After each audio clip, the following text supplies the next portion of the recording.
Good day to everybody. Once again, welcome to Practical Research 2. We are already on week 5 of the module. And again, I will be your teacher for this subject. So I am your Sir Relly Castro. Before we start, let's read first the general instructions for the module. You have to answer all the questions, drills, activities, and assessment on a separate sheet of paper, which will be submitted on the designated drop box. Include your name, grade, and section, part of the module you're answering, date of submission, and complete answer for all the tasks given. Also, have your answer sheet signed by your parents.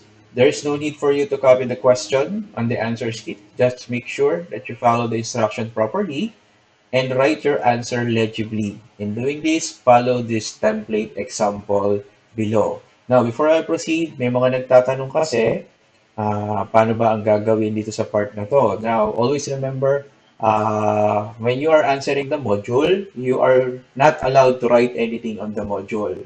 Make sure you keep your module clean. All of your answer should be transferred on a separate sheet of paper. Now, for your learning activity sheet or sa last natin, you can answer or you should answer directly on your learning activity sheet. No need to transfer it on a separate sheet of paper. Okay, so sana nalinawan tayo doon. Okay?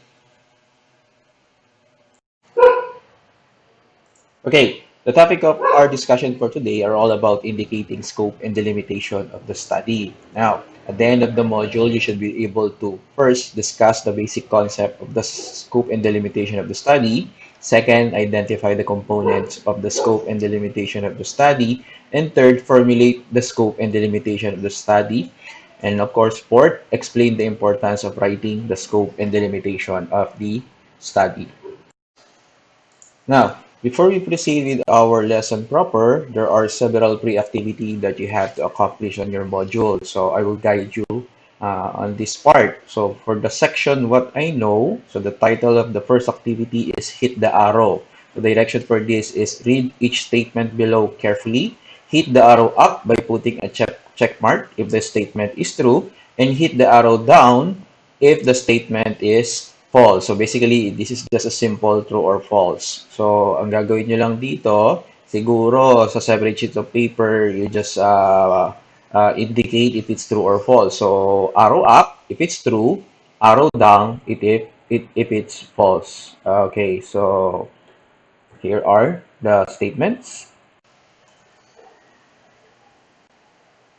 Okay, so you can pause this video before you proceed with the next activity. For our next activity, under what's in, so the directions is, in this activity, you will identify the types of research questions, if it for descriptive, correlational, explanatory, exploratory, or evaluation.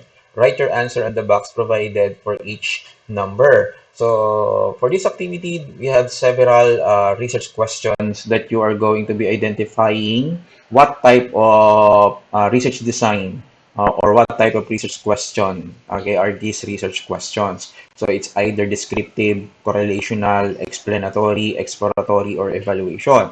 So I want you to write your answer on the space provided. So in your case, you're going to be writing your answer on a separate sheet of paper. So again, you can pause this video before we continue. For our last pre-activity, so under the section What's New, so the title of this activity is Jumbled Letters. So for this, the direction is analyze the jumbled letters and rearrange it in a proper word using the given clues. So for this, you have your jumbled letters on the first column. So I want you to rearrange them to form a proper word using the clues on the second column. Okay, again, write your answer on the third column, but in your case, you have to put it on a separate sheet of paper. Okay, pause this video before we continue on.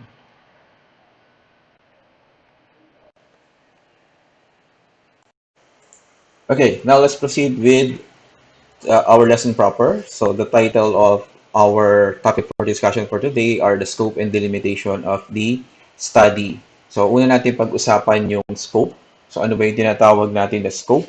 The scope of the study refers to the parameters under which the study will be operating, or what the study covers. So basically, when we are talking about the scope, ito yung sakop nung magiging sakop ng study nyo. You are going to be setting up a parameters na nag-i-indicate na hanggang dito lang dapat ang study nyo.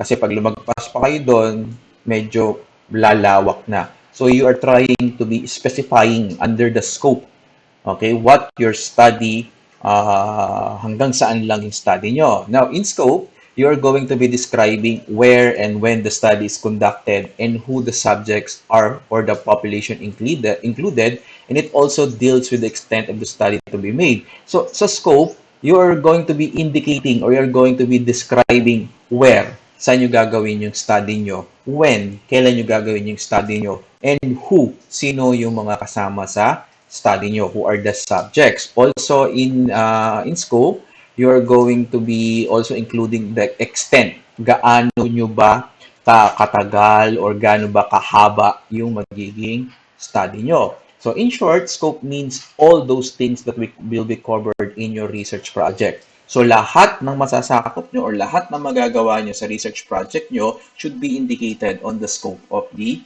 study. Okay. It is very important that the scope of study must be defined at the preliminary stage, meaning ginagawa natin yung scope sa simula pa lang ng study. Kasi sa simula, isineset mo na, oops, hanggang dito lang ang magiging study namin. Hindi na included itong part na to or hindi na included din yung part na yon. Okay? So, ganun dapat sa simula. So, usually scope is or should be put on chapter 1.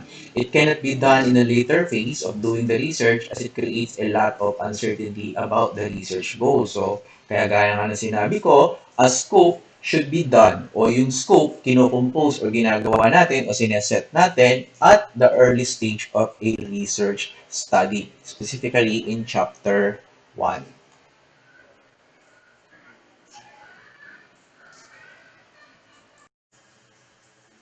Now, let's talk about the limitations of the study. Okay, to understand the limitations, we have to understand first the difference between delimitation and limitations. Kasi dito medyo nagkakaroon ng misconceptions wherein ang limitations daw ay kapareho lang ng delimitations. Okay, in a sense, they are both limit. Okay, limit yung mga bagay na hindi natin pwedeng gawin sa study. So they are similar on those regards, but basically they are also different from one another. So let's try to differentiate limitations from delimitations. Let's start with limitations. So limitations are constraints that are largely beyond the control of the researcher but could affect the study outcome. So take note of that statement. Ang sabi dito, limitations daw are constraints, okay, ng study natin na beyond the control of the researcher or things or elements na hindi pwedeng makontrol ng researcher but can affect the research itself. Okay? It often flows from methodology and study design choices in which each different option in methodology and design has particular limitations. So,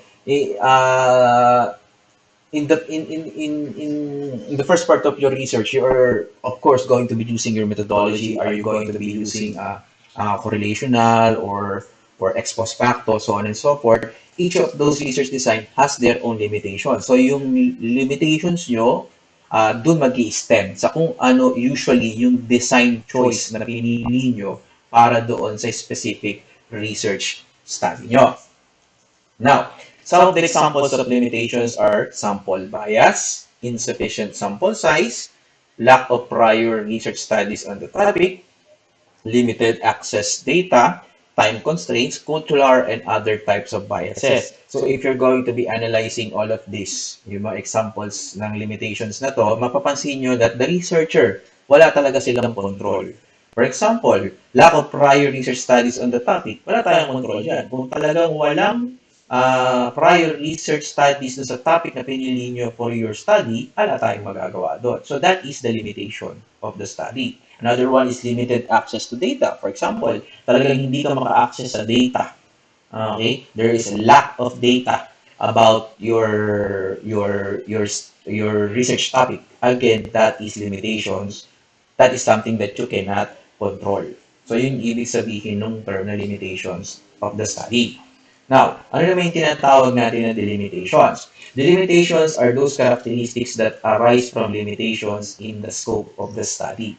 So, defining the boundaries and by conscious exclusionary and inclusionary decision made during the development of the study. Now, delimitations basically are the limits that the researcher themselves set. Okay? Kayo mismo yung magsaset nito. Unlike the limitations kanina na pinag-usapan natin na wala kayong control, that is already there. You don't have any control. In limitations, pagdating sa delimitations, it is the limit that you are going to be setting for your study. Kayo mismo yung magseset ng limit. So therefore, as a researcher, you have control. The limitations result from the specific choices made by the researcher, which would be mentioned in the study, like the objectives and the questions, variables of interest, theoretical perspective that were adapted, the paradigm, theoretical framework, and the population you are not studying, and why not. So these are the what do you call this, the basis. Ito yung magiging basis nyo, yung objectives, yung variables, yung theoretical framework nyo in setting the limitations for your study. The limitations, ano? So that's the difference. Now, so para mas lalong malinawan, take a look at this table. So you have your limitations on the first column and you have your delimitations on the second column. So sa limitations, sa unang statement na sinabi dito, limitations are shortcomings, conditions, or influence or elements that cannot be controlled. Again, cannot be controlled by the researcher, but it could affect the end result of the study. The researcher has no control. What you cannot do in your study. So basically, sa limitations, kagaya nga ng paulit-ulit na sinasabi sa inyo kanina, wala tayong control dito. Ito yung shortcomings, ito yung limit, ito yung pagkukulang na may encounter natin in our study that we don't have any control. So, ang keyword natin dito is weakness or weaknesses of the study. Pag sinabi naman natin delimitation, it is the boundary. Take note of the word boundary. Parang bakod. Okay, that the researcher has set for the study arising from the researchers wants to exclude. Okay, the researcher has control. Meron tayong control dyan of the limit. What will you do what will you not do in your study? So sa limitations, again, ito yung limit na ang researcher mismo yung magse-set. Okay? Ito yung mga hindi nyo gagawin sa study. Ito yung mga boundaries nyo. Oops, hanggang dito lang study namin. Now, ano naman ang pinagkaiba ng scope and delimitations? Okay, they are opposite one another. Pag sinabi mong scope, ito yung isasama nyo sa study. So, i-announce nyo yun. O, ito ang isasama namin sa study namin. Okay? Pag sinabi nyo namang delimitation, ito yung hindi nyo isasama sa study. So, you have to indicate both your scope and your delimitation. Okay, now let's talk about the components in developing the scope and delimitation. So the components of the scope and delimitations answer the basic questions or yung tinatawag natin na WH questions. Now, when we talk about the components in developing the scope and delimitation of your study, these are the things, ito yung mga bagay na kailangan yung sagutin. Okay? Sagutin or malaman in order for you to construct your scope and delimitation of your study.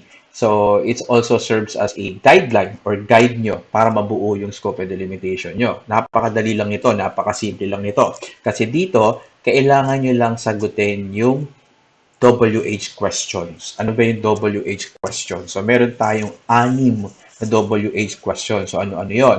So, you have your what, where, when, why, who, and how. Okay? Now, kung mapapansin nyo dito sa concept map natin, nasa gitna yung research problem topic nyo. At napapaligiran yan, okay, nung tinatawag natin na mga components ng scope and delimitation, which answer or sinasagot ng bawat component na to, yung WH questions. Yun nga yung what, where, when, why, who, and how. So, isa-isahin natin to. No? Okay, let's start with the first W8 question, and that is what, or sa Tagalog, ano. Okay, so ano ba ang ini-indicate ng what? Okay, ang ini-indicate nito is the topic of investigation and the variables included. So, ano yung topic nyo? Okay? Ano yung topic, research topic na gusto nyong gawin o gusto nyong investigahan? Okay? Included na rin dito ano-ano yung mga variables na kasama within that topic. Okay, a good example, let's say, is bank's profitability and its performance. Okay? Gusto nyong malaman kung may kinalaban ba ang profitability ng isang bangko sa kanyang performance. So, yun yung topic nyo. Now, the second is where. The local venue or setting of the research. Saan? Okay? Saang lugar nyo gustong gawin yung study nyo? Okay? So, napakasimple lang, di ba? So, example here, let's say gusto nyo gawin yung study nyo sa Pilipinas. Okay? The Philippines. Now, the third question is when. Kailan? Ano yung time frame nyo? Okay? The time frame in which the study will be conducted. So, kailan nyo gagawin yung study nyo? So, example, first semester of the school year 2019-2020. So, kailangan meron siyang time frame. So, that's the third WH question. Now, the fourth WH question is why? Bakit nyo gagawin yung study nyo? Bakit nyo gustong gawin ito? Okay, so this is your goal. This is your objective. Gusto nyo gawin to kasi ganito. Example is, you want to do the study because you want to determine the determinants of the profitability of the banks in relation to bank performance. That is your goal. Yan yung dahilan kung bakit mo gagawin yung study. Now, the fifth one is yung who. Okay, or sino. The subject of the study, characteristics of the participants in the study, age, sex, education, economic status, civil status, and other traits, the population. So, pag sinabi yung who, sino yung kasama sa study. Okay? Hindi nyo lang pwedeng sabihin na okay, o grade 12, senior high students. So, you also have to indicate the characteristics of these subjects. So, pwede nyo i-indicate yung kanilang age, yung kanilang sex, education, economic status, civil status, so on and so forth. Example, 21 universal and 22 commercial banks in the Philippines. Okay, so yun yung kasama sa study. Yun yung subject. So, yun yung who. Pag sinabi natin who, sino ang kasama. And of course, the last one is yung how. How? Paano nyo i-conduct yung study nyo? Ano yung research design? Ano yung methodology na gagamitin nyo? Paano kayo mag-gather ng data? Anong sampling procedure nyo? Paano nyo i-analyze yung data? Okay, yun yung how nyo. Papaliwanag nyo rito, ito yung way namin. Ito yung gagawin namin. Okay, para ma-achieve namin yung goal ng aming study. Okay. So, yun yung anim na WH questions or yung components of your scope and delimitations of the study. Napakadali lang. Pag nasagot nyo yung anim na yon, meron na kayong scope and delimitation of the study. Now, let's take a look at an example.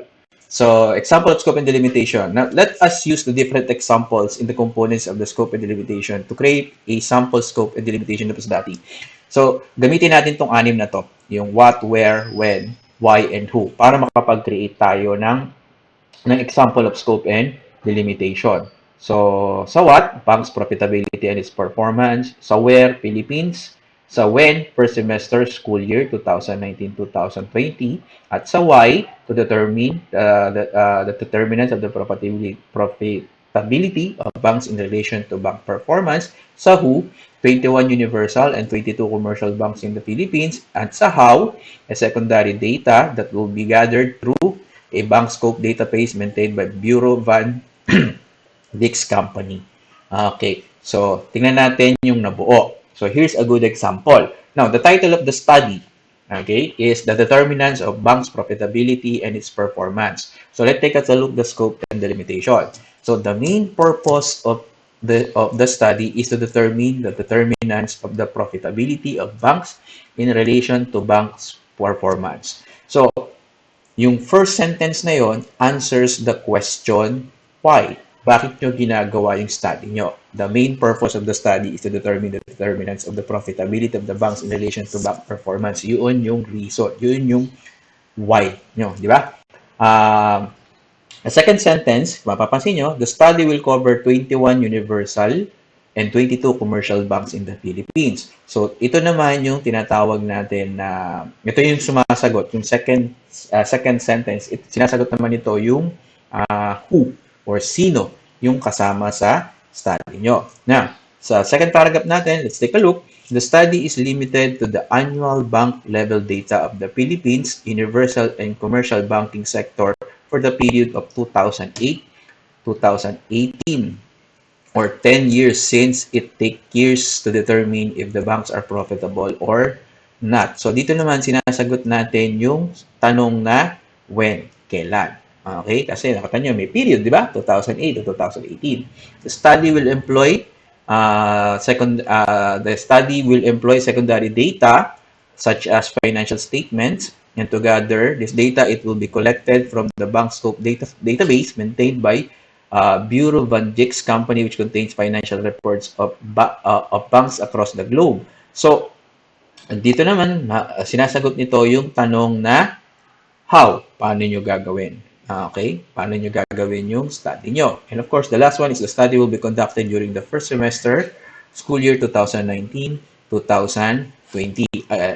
At yung last sentence natin answers the question when, kailan. Okay. So, ganun lang kasimple ang paggawa ng scope and delimitation. Now, kung mapapansin nyo sa scope and delimitation natin, meron tayong dalawang paragraph. Okay? The first one indicates the scope. Sino ang kasama or ano-ano ang kasama sa study nyo. The second paragraph indicates delimitation. Alin naman yung mga hindi nyo isasama doon sa study nyo. Usually, ganoon yung format ng scope and delimitation. So, we have several examples on your modules. Kindly read them, basahin nyo na lang. This is the first example. We have several examples sa modules nyo, basahin nyo mabuti. Hanapin nyo yung WH questions dun sa scope and delimitation. Okay. So, writing the scope and delimitation may be written in two paragraphs. One paragraph to cover your ideas for the scope of the study, and one paragraph for the delimitation. So, ito yung sinasabi ko sa inyo kanina. First paragraph, scope. Second paragraph, delimitation.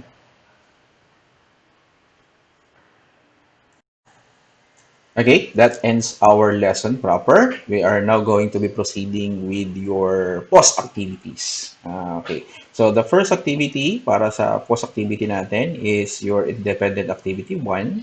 So ang title nito is Check the Star. So you're going to be identifying the following phrases as for the scope and delimitation. Put a check mark in the star with letter S if it is for the scope and D if it is for delimitation. Okay, so for this part, you're going to be identifying kung scope or delimitation ba yung ini-indicate ng mga phrases. Okay, so on your separate sheet of paper, siguro lagay nyo na lang kung scope ba, sulat nyo na lang yung word na scope, or kung delimitation ba, sulat nyo na lang yung scope, yung word na delimitation. Okay? Okay, for the next activity, so the title of this activity is cross-check. The direction is read the following statement carefully. Identify if it's a scope or delimitation. Put a check mark in the table if the statement is a scope and a cross mark if it's delimitation. So similar to the first activity natin, so you are given similar statement pero mas kompleto. Ano? So for each statement, you are going to be identifying if it's scope or delimitation. So siguro, since that you're going to be writing this on a separate sheet of paper, mas maganda siguro na sulat nyo na lang kung scope ba or delimitation. Okay, so write the word scope kung scope ba yung statement, or write the word delimitation kung delimitation ba yung ini-indicate ng statement.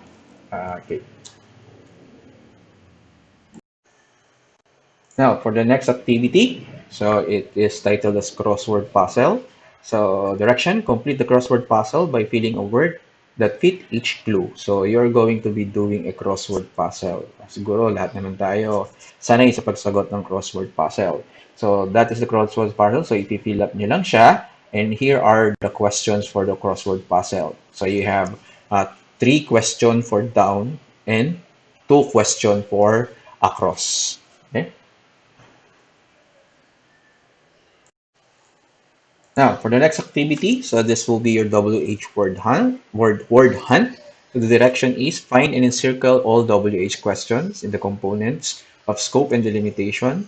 Words appear horizontally, vertically, or diagonally. Use the clues below to search the WH question. So for this, hahanapin nyo yung WH questions na pinag-usapan natin kanina. So meron tayong 6 na WH question. So encircle nyo lang, okay, dun sa box of letters natin, yung mga WH questions. So in WH questions daw, pwede siya mag-appear horizontally, vertically, or even diagonally.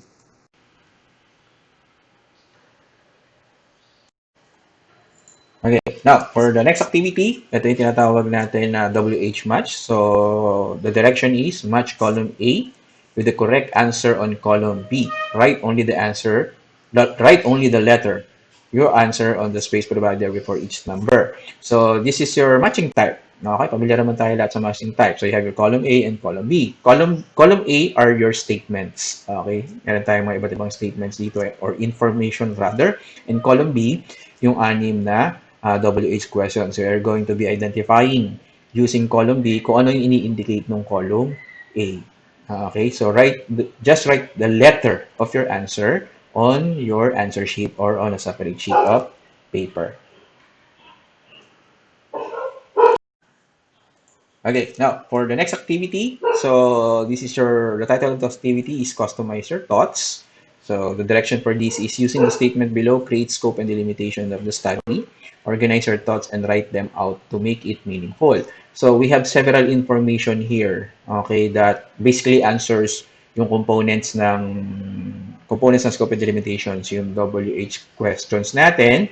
So you're just going to be assembling it, assemblein mo lang siya para makabuo ka ng scope and delimitation. Okay, o clue ko sa inyo. Sa first paragraph should be the scope at sa second paragraph should be the delimitation. So bubuuin nyo lang siya in a more comprehensive, concise form para mas madali siyang maintindihan. Okay, now for the next activity, so what I have learned, ano yung natutunan nyo? So this will be our generalization. After all the activities and individual assessment that you have done through about the scope and delimitation, do you realize the importance of indicating it in your study? Write your realizations about the scope and delimitation of the study. So basically, we are uh, you are trying to write the importance. Why do you think that scope and delimitation is important in the study? Okay, so write your answer on your answer sheet. Bakit importante yung scope and delimitation? Now, for this activity, so the title of your activity is Create for Yourself. Think of a research title using a concept map below. Write your research title and answer the questions pertaining to it. Okay, so if you can still remember, during our previous discussion, I asked you to write down a research title or basically a research topic. So in this case, meron na kayong research title or research topic, so isusulat nyo yun doon sa gitna ng concept map. Okay? So, dito. Then afterwards, you try to answer the WH questions pertaining to your research title. Okay? So, what is the time frame of your study? Where is the setting of your study? How will you perform the study?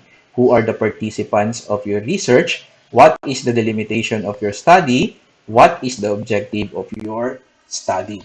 So, kagaya to nung ginawa natin kanina using the WH questions or yung components ng scope and delimitation. Okay, now let's proceed with your assessment. So let's identify it. Direction, identify the following statements below. Write your answers in the box provided before each number. Now dito, it's a simple identification. So you're going to be identifying what the statements are asking. So identification. So write your answer on your answer sheet on a separate sheet of paper.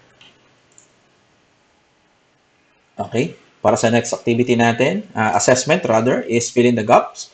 Direction, using the statement below, fill each gap blank with the correct answer to create the scope and delimitation. Write your answer on the blank provided. Okay, so in this case, ito yung mga pagpipilian nyo. So, fill in the blanks. So, ito yung statement. Ito rather yung paragraph.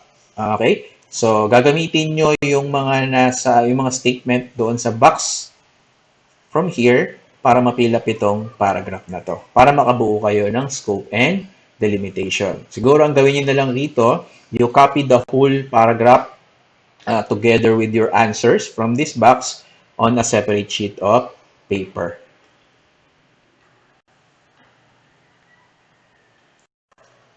Okay, and for our last activities, I want you to create your own scope and delimitation using this title, Facebook, Effects of Likes, Comments, and Shared Messages on Students' Personal Development. So, you are going to be constructing or gagawa kayo ng sarili nyong scope and delimitation gamit yung title na yan. Ulitin ko, create your own scope and delimitation using this title, Facebook, Effects of Likes, Comments, and Shared Messages on Students' Personal Development. Okay? So, that ends our Module 5. Okay? So, bago tayo mag-proceed, okay, pag-usapan muna natin kung paano nyo gagawin yung last or yung learning activity sheet.